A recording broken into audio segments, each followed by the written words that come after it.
В этом ролике мы вам покажем, как правильно развести и потушить костер в лесу.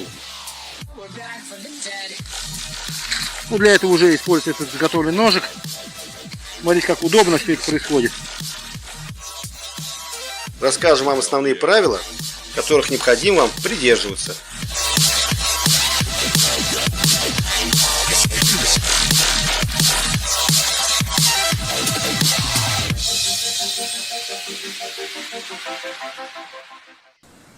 Я могу вам с полной уверенностью сказать, что трудно найти человека, который не согласился посидеть в лесу у костра, погреться у него, или на берегу какой-либо реки или озера. А иногда ведь костер является единственным средством, чтобы приготовить пищу. Но неправильно разведенный костер в лесу может привести к очень тяжелым последствиям. Казалось бы, что такого сложного развести костер в лесу и потушить его, и как бы немного бы даже посмеетесь над тем, что мы сейчас вам рассказываем. Но, как практика показывает, вы сами видите, что у нас в стране творится. Ну, как правило, там еще и специально поджигают в леса.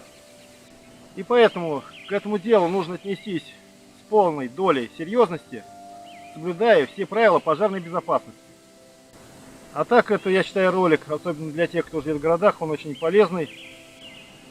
Одно из самых главных правил – это разводить костры нужно во время, когда не действует противопожарный режим. Противопожарный режим вводится на каждую область по-разному. И, к великому счастью, в нашей области противопожарный режим закончился из-за многочисленных проливных дождей. И поэтому мы спокойно можем сегодня развести костер и потушить его. Во-вторых, нельзя разводить костры в сухую и ветреную погоду, так как костер может разлететься по всему лесу. Все правильно сказал Дмитрий.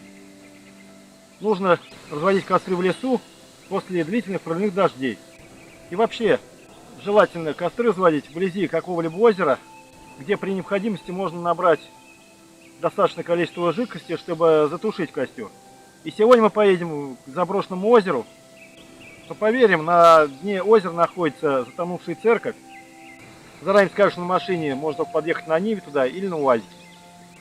Нам необходимо проехать в этом направлении 5,5 километров.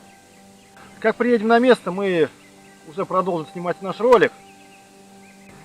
Ну что, пока камеру выключаем. Нам собака уже мешает. Ее нужно немного покормить, я думаю.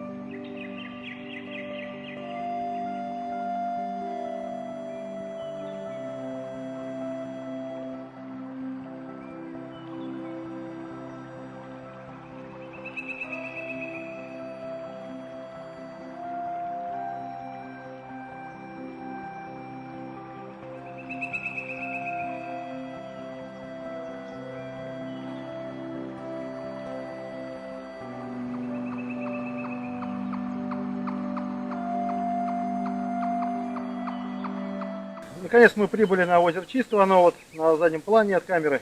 Потом мы отдельно пройдемся по нему, посмотрим. Сейчас мы приступим все-таки к разведению костра нашего. И самое главное, нужно также определиться с местом, где разводить этот данный костер. То есть мы здесь выбрали такую небольшую полянку, где примерно до деревьев около 10 метров свободного места. Но все равно для нашей собственной подстраховки мы этот костер откопаем нашей лопатой, заранее привезенной с собой. Ну что, приступим? Да.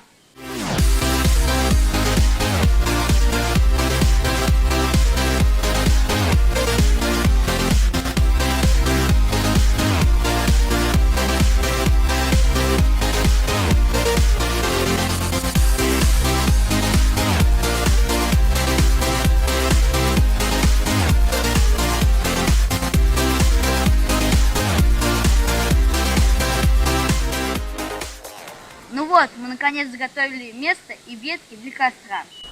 Но для розжига костра нам еще необходимо набрать бересты.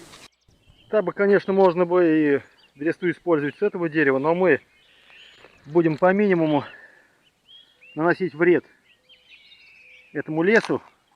Поэтому использовать бересту необходимо желательно с повальных деревьев. Ну, для этого уже используется этот заготовленный ножик. Смотрите, как удобно все это происходит.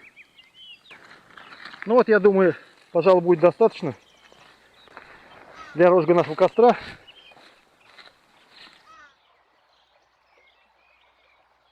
Вот я спички, как я вам говорил, уже заранее в пакетике, чтобы не намочил их. Видите, они сухие. Также можно костер использовать все подручные, как говорится, средства, которые горят. Вот, например, мы чипсы дорогой съели. Мы их сейчас тоже зажгем, чтобы заодно и мусора в лесу не вставлять.